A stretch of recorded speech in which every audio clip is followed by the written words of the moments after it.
Shalom, salam sejahtera bagi Bapak, Ibu, dan saudara-saudariku yang terkasih dalam Kristus.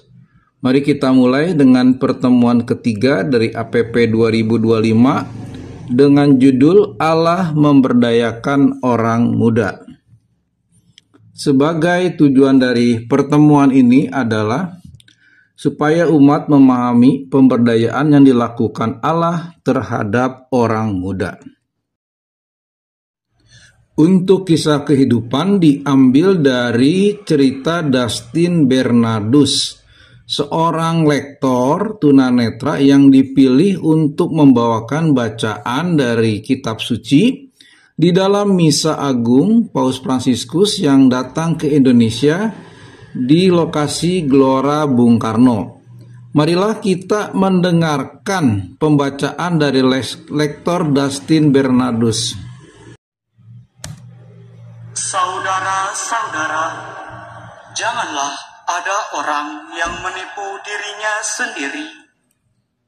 Jika di antara kalian ada yang menyangka dirinya berhikmat menurut penilaian dunia ini, hendaknya ia menjadi bodoh untuk menjadi berhikmat.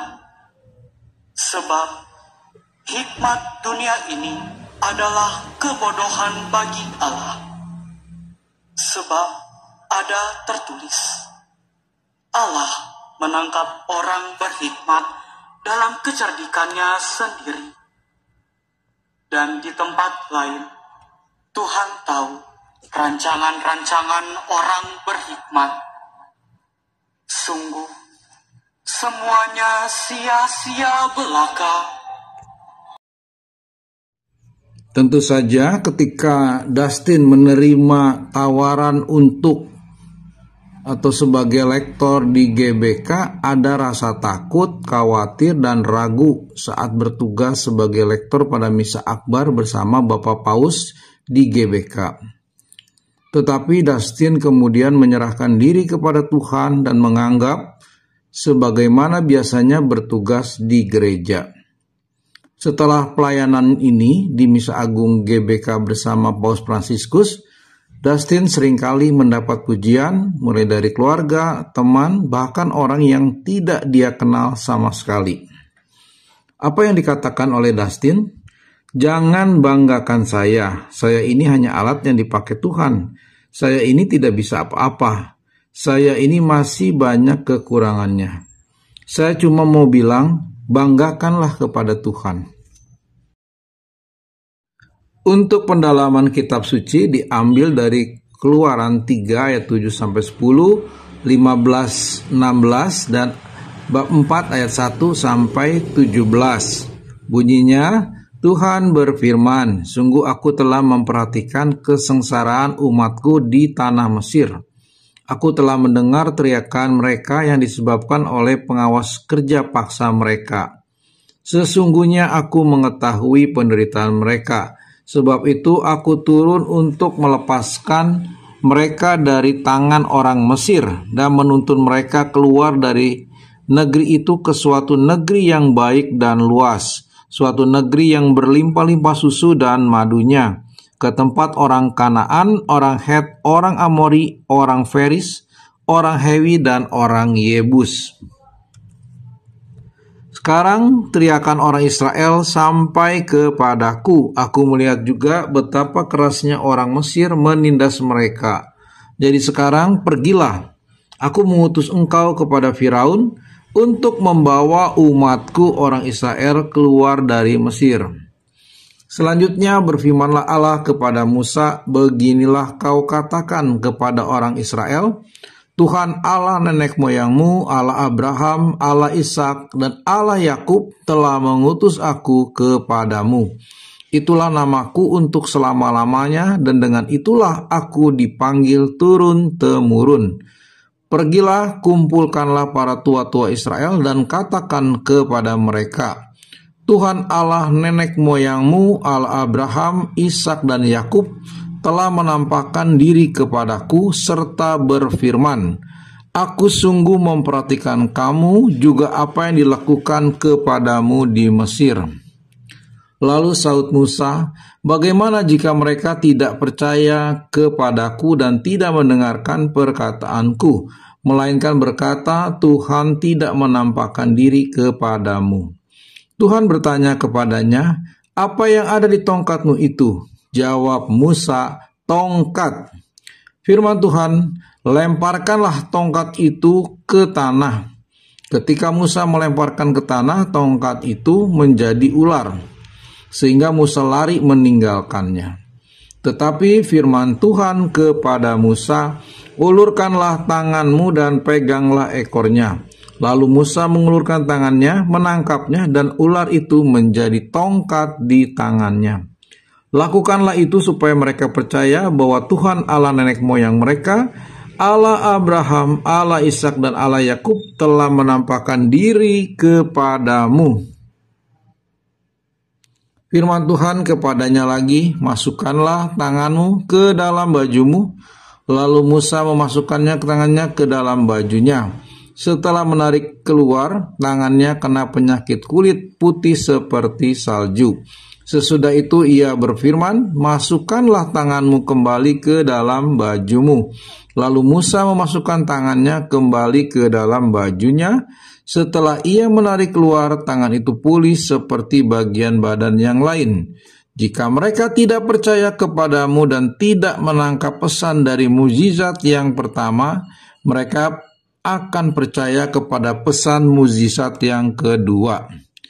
Jika mereka tidak juga percaya kepada kedua mukjizat ini dan tidak mendengarkan perkataanmu, engkau harus mengambil air dari sungai Nil dan mencurahkan di tanah yang kering. Air yang kau ambil itu akan menjadi darah di tanah yang kering itu. Lalu Musa berkata kepada Tuhan, "Maaf Tuhan, dari dahulu maupun sejak engkau berfirman kepada hambamu ini, aku bukan orang yang pandai bicara, sebab aku berat lidah dan tidak lancar berbicara."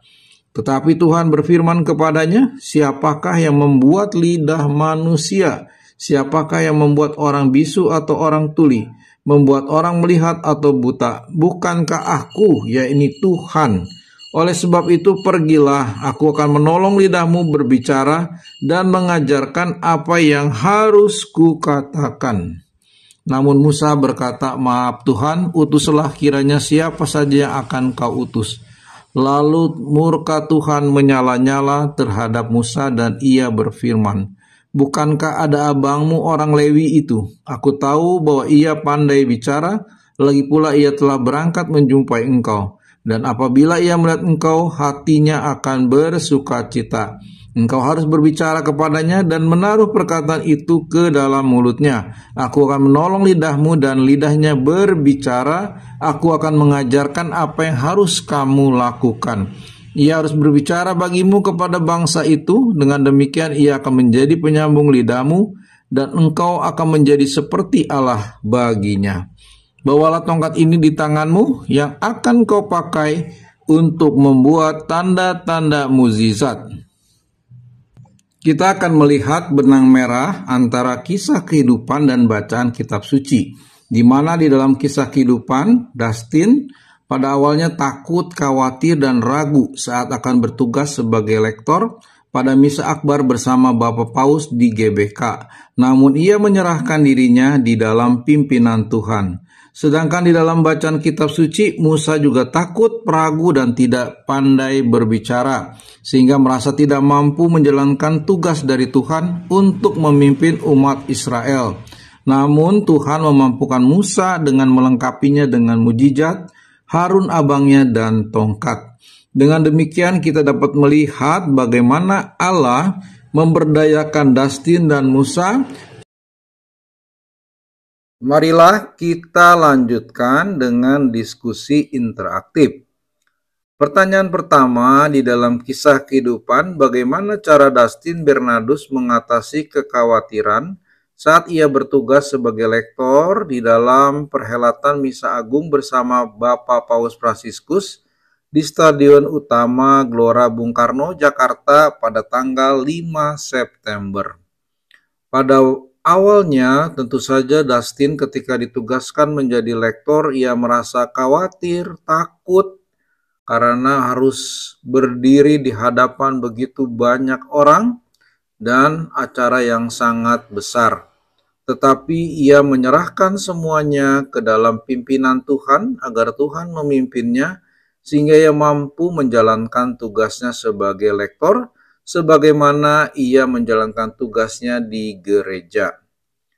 Pertanyaan kedua, menurut Anda, mengapa Dustin Bernardus menyampaikan bahwa ia tidak pantas untuk berbangga diri? Jawabannya bahwa apa yang telah ia lakukan karena pimpinan dari Tuhan. Segala sesuatunya bisa berjalan dengan baik karena pimpinan dari Roh Kudus. Maka Dustin meyakinkan kepada mereka bahwa mereka harus memuji kepada Allah. Pertanyaan ketiga, di dalam bacaan kitab suci, bagaimana sikap Musa saat Tuhan menugaskannya? Tentu saja sikap Musa ketika ditugaskan oleh Allah, ia merasa ragu, khawatir, dan takut. Bagaimana dia bisa berbicara dengan umat Israel yang begitu banyak? Pertanyaan keempat, bagaimana Tuhan menanggapi kekhawatiran Musa agar Musa mampu menjalankan tugasnya? Tuhan memberikan tanda-tanda yang berupa mukjizat. Pertama, Tuhan telah mengubah tongkat menjadi ular, kemudian juga mengubah tangan Musa menjadi sakit seperti orang sakit kusta, kemudian disembuhkan. Dan terakhir, ketika Musa masih khawatir ia tidak mampu berbicara karena berat lidah, Tuhan memberikan penolong yaitu Harun, abangnya, sebagai pembicara atau yang mewakili Musa untuk berbicara kepada bangsa Israel. Pertanyaan kelima, Allah memberdayakan Dustin Bernardus dan Musa. Hubungan tema pemberdayaan orang muda dalam APP 2025, inspirasi apa yang bisa dipetik dari kisah Dustin Bernardus dan Musa? Nah, ini silakan para animator mendiskusikan dengan para peserta apa yang bisa menjadi inspirasi yang dapat dipetik dari kisah Dustin Bernardus dan Musa untuk memberdayakan orang muda. Demikianlah Bapak, Ibu, dan saudara-saudariku yang terkasih dalam Kristus, pertemuan 3 APP 2025 sudah selesai. Tuhan Yesus memberkati kita semua. Amin.